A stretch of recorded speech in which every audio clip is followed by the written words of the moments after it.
Like this show and want to make your own? Let me tell you about Anchor. It's free. There's creation tools that allow you to record and edit your podcast right from your phone or computer. Now you can even add any song from Spotify directly to your episode. The possibilities are endless for what you can create, whether it's music analysis, your own radio show, or something the world's never heard before. Anchor will distribute your podcast for you so it can be heard on Spotify, Apple Podcasts, and many more. You can make money from your podcast with no minimum listenership. It's everything you need to make a podcast in one place. Download the free app or go to anchor.fm to get started.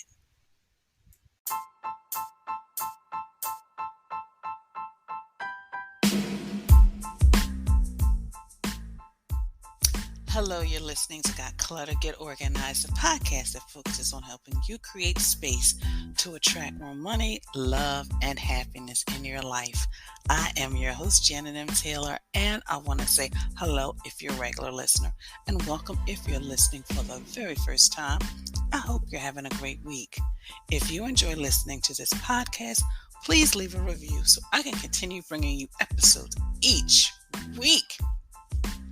In this episode, I will be interviewing fellow organizer Rashelle Isip about the importance of planning when managing our time and our life. I will also be sharing my product suggestion, app suggestion, repurpose suggestion, and my book suggestion for this week.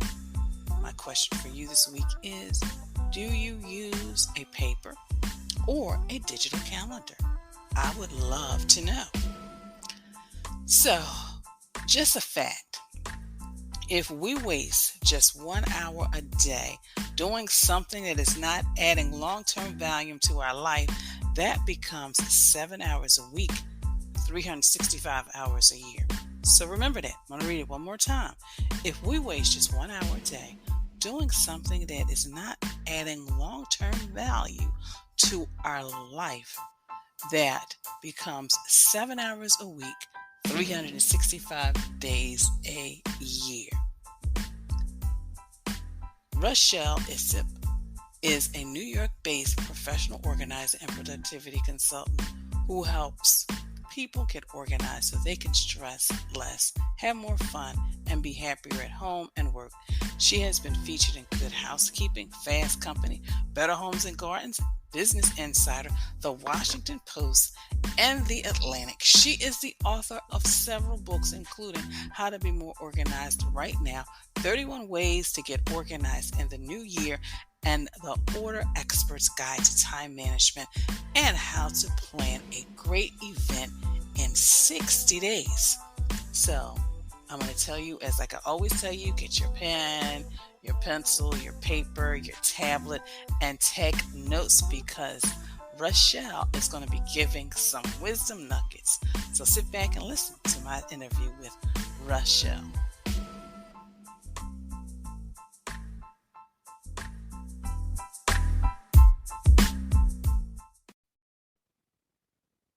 Well, listeners, I'm excited because I have a fellow professional organizer, Rashelle Isip, and she is the order expert, and she's going to talk to us about planning, just what planning is and how we need to incorporate it into our lives. So, Rashelle, thank you so much for joining. Oh, thank you for having me, Janet. It's a pleasure to be back. Yes, and she's coming back. So before we get started in all the tips and strategies on planning, what made you decide to become a professional organizer and the order expert? Okay, well, when it came to becoming a professional organizer, I've always loved the process of organizing things. It's just something that's always, come easily, naturally to me. And as I was growing up, I could see that, other people sometimes struggled. And it occurred to me, wow, I could help these people remove that all the pain, the frustration, the stress and anxiety, and just smooth out, those day-to-day things, like the actual practice of doing something or trying to do the the thing doesn't have to be a struggle. And so, that really sparked interest. Like, wow, I could really just help people remove that problem, remove that issue so they can go on and get on with what it is that they need to do, every day in their lives. So as I see it, it's helping them get from point A to point B. And it is so needed. So my first question to you is in regards to time management, but specifically the planning, because sometimes people don't understand it's more than just having a calendar, a Google calendar. It's a little bit more detailed than that. What are some of the bad things or the bad habits that we have that we may need to let go of? Because we're getting ready to go into a new year. So what do we need to just kind of let go of? Sure. I would say the number one thing to let go of is downplaying or not putting a priority on the importance of planning. Because planning, our day, our routines, our month, our year, the effort that we put in our planning will make everything else that we do that much easier. When we take the time to plan, it actually saves us so much. It saves us in time. It saves us in energy, stress, and sometimes even money, when we plan ahead and we're not caught off guard. And I think the best thing too about planning is that it's 100% free. You can get started right away. There's nothing that you need to do differently, but set aside the time to do so. And I think in today's world, everyone just gets caught up and puts it off and says, I'll do it later, later, later. But if you really want to succeed, starting off your day or a project with planning and thinking about where you are and where you want to be is something that is really, really crucial. So how does someone become a better planner? Like, what are some tips if someone's listening and saying, you know what, maybe that's something I need because, and I'm sure you've experienced it. You see people in their lives a little bit of chaotic, but they don't plan for what's coming. Because I just shared a conversation with somebody last week. I said, you've got Thanksgiving coming. And then you probably got to get the house ready for that. And then, of course, you got to, prepare the food. And then, of course, then you want to decorate and you want to do all that. And they were like, sitting like, wow, yeah, you're right. So how can we all become better planners with our lives? Sure, sure. So I think the first thing to do is to really make planning a priority. It's not leaving it to the last minute or when you feel like doing it, because sometimes we do need to get the planning process started. So just making the space and declaring that this session or this time that I'm spending right now is going to be towards planning. And that being said, when you get started on planning, it's really important not to stress out so much about it, because I think that's the thing also that throws people off, because they want to plan, but then they think that a planning session has to be perfect from beginning to end. But that is not how it goes. So, the second tip would to be really be gentle with yourself and not stress so much out on the method. The action of planning and just sorting out what is going on, in your life, what your goals are, what actions need to be accomplished. Even just gathering that information can be useful. And the best thing about planning is that you can keep coming back to it. So if your first session of planning, let's say, a holiday gathering, isn't, to your liking, that's fine. You can always go back to it. But the most important thing is to just get started on it and break through that initial resistance. I think that is truly helpful. And another thing too, when it comes to that type of planning, is to not really get so stressed out or uptight about the perfect tool, because I think that's another trap that people sometimes fall into. They think, okay, I need to plan. I need to find the perfect tool to help me plan. I need the perfect calendar. I need the perfect planner. I need the perfect app. But sometimes that search can really be just, an action that's procrastination in disguise because we're trying to find the perfect tool to help us. So what I always like to say to people is you can always make edits, you can always change up your tools, but to get through that initial resistance and hesitancy, that's really the big first step. And then once you get that going and once you start working with the tool, be it a digital app or pen and paper, then you can decide how you want to make changes and update that tool or keep it the same or, make changes.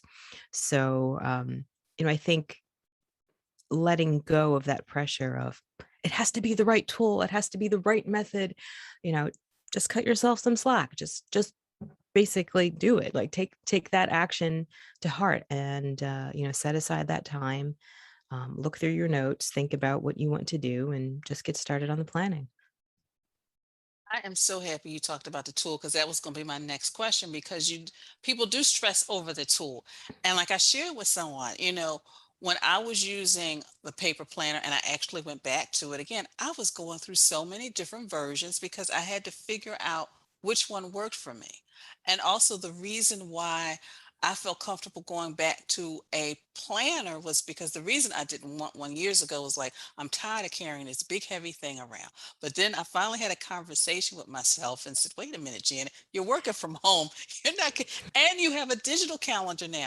And the plan, and it just really kind of just allowed me to really, like you said, just kind of prioritize things, plan things out a little bit long range. So I'm so happy. So people, you don't have to stress over the type of tool you have. So I'm glad you shared that with us.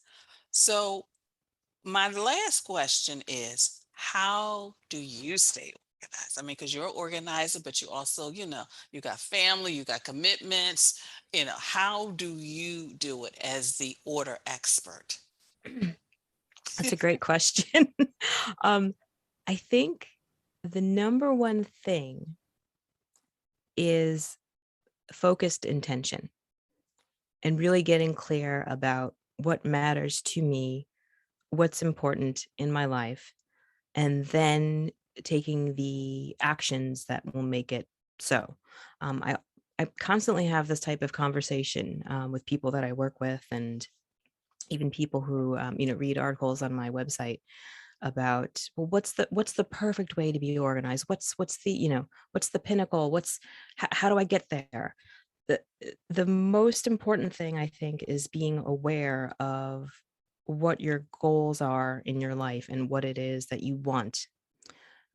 Because unfortunately, I think in this society, when it comes to being organized, there's this idea of, you know, homes or offices looking in tip-top condition all the time, and things are color coordinated, and they're all in baskets and things, and that doesn't necessarily mean that that's the only way to organize, or that things are just inherently organized.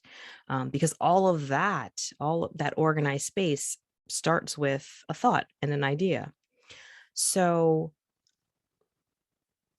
when it comes to staying organized, it's really being clear about, okay, what matters to me. So let me give an example.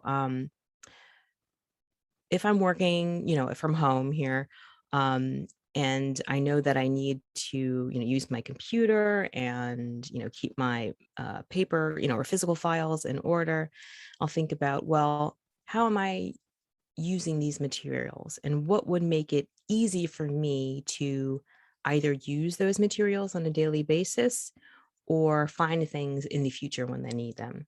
So just thinking of that, two things that, I could do would be set up a filing system for myself on the computer, just so I have a system of where to put documents and materials and things that I'm working on, so I know where to find them. And then also, if it comes to the physical or paper things, it's okay, maybe I need a manila file holder here for the top of my desk so I can see everything neatly organized, and I have a place to put papers and files and things like that. So, that's just a brief example, but it all really starts in the mind. You have to think about, okay, it's not just the process of getting organized just to be organized. There's a reason why we're organizing things in our lives. So I would say, that's where I start and begin. And I encourage my clients to think that same way too. It's not, we're not just organizing things just because. There's a reason for it. It's either we want to store something, we want to use something on a daily basis easily, we want others to find things, we want to be able to use materials in our homes in a way that works and flows for us. So it always starts in the mind. And I think that's really the key, when it comes to staying organized. Besides that initial thought, there's also the maintenance. And I think that's something that people don't necessarily take to heart most of the time. But when you've created that plan of, let's say, I'm going to keep my closet organized, I've folded everything, I've hung things on hangers, and I've put everything away. That's great. The closet is organized. But if you want to keep that closet organized, you will have to exert some energy, some action on a regular basis in order to keep it and maintain it in that way. So without both pieces, the closet won't be, at its peak, or flowing and being organized as it should. So it's not just a one and done. It's an ongoing practice and habit. And I think getting people to understand that it starts with the mindset, and then it's the actual practice and habit on a regular basis to keep that mindset flowing into a space so that things stay organized. Wow, that was just, I mean, I could listen to you all afternoon, because it's afternoon right now while we're doing this. I mean, because I'm taking notes. I mean, and you're right, it does start in the mind, because it was, I wanted to kind of keep track of some things and some projects. And I was like, okay, I want to keep track. I'm a visual person. How am I going to do this? I just need to get a new whiteboard. That's what I need to do. And that's what I did. I went out, bought a new whiteboard, and I just started listening times, dates, whatever I needed. So then all I have to do is just kind of look to my right, and then I see everything. So yeah, you're right. It starts in the mind. Listeners, did you hear that? It starts in the mind. So, Rashelle, how can listeners get in contact with you? Sure, they can visit my website, theorderexpert.com.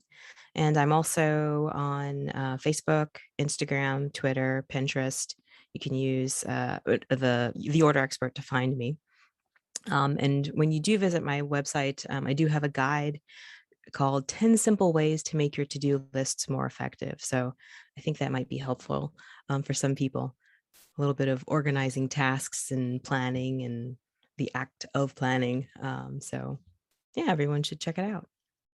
And of course, listeners, I will have a direct link to our guest's website on the show page. I just want to thank you again, taking time out of your schedule to be with us and just sharing some wisdom nuggets about planning. Sure, no problem. It was my pleasure, Janet.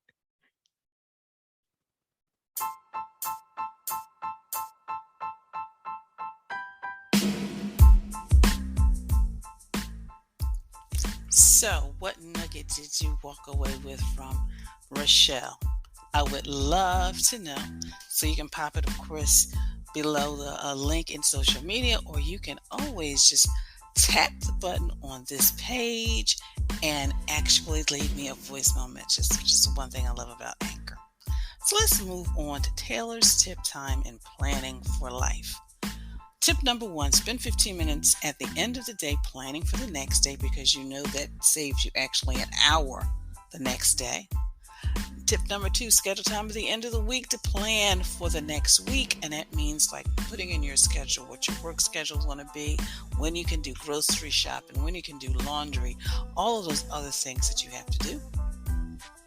Number 3, use a time management tool that works for you and not for somebody else, because your life is unique and you need a tool that'll help you manage it. Number 4, learn to say no. No is a complete sentence. And number 5, schedule time weekly for you, your me time, your self-care time. Make sure you schedule time at least once a week for that.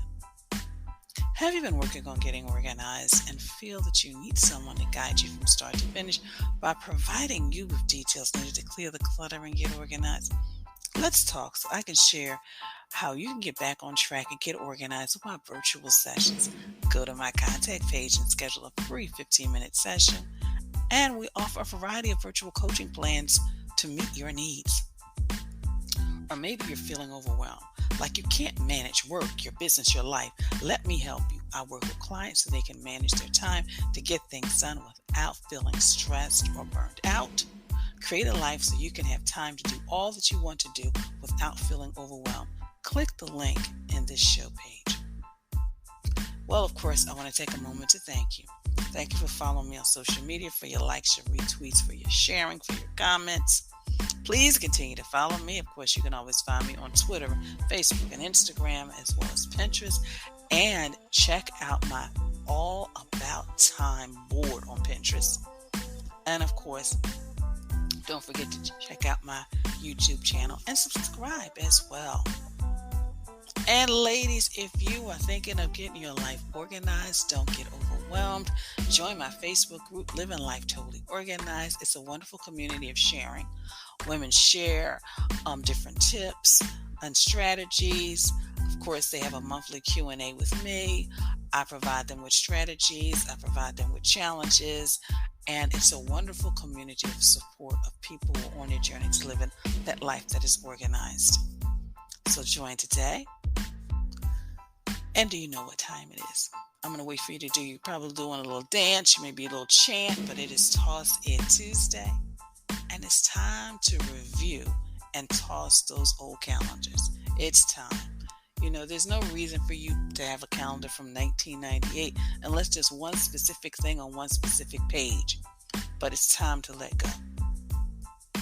My app suggestion for this week is Todoist. And it's an app that organizes it all. It's a taskmaster, help you stay organized at work and life. My product suggestion is in my Amazon shop, and it's the combination magnetic whiteboard calendar and corkboard. It's 17 by 23. It's a great way to not only stay organized on dates, but also if you need information and you need a visual. And of course, my book selection for this week is a 12-week journal to change your habits. Habits. Track your progress and achieve your goals. Again, habits. A 12-week journal to change your habits, track your progress, and achieve your goals. My quote for this week is, there's no such thing as time management, only self-management. We have to manage ourselves with the hours we're given within each and every day. So remember that. Well, of course, I want to thank you for listening, and be sure to share this podcast with your family, your friends, and on your social media network. And again, let me know you enjoy listening to this podcast by leaving a review. And be sure to visit the website at www.janetmtaylor.com. Until next time, have a clutter-free day, but most of all, have an organized week.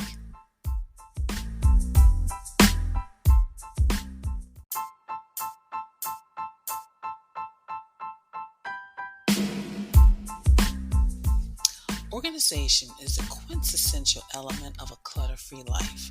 Join me as we take this journey together. Along the way, we will find the necessary answers to your organizing dilemmas.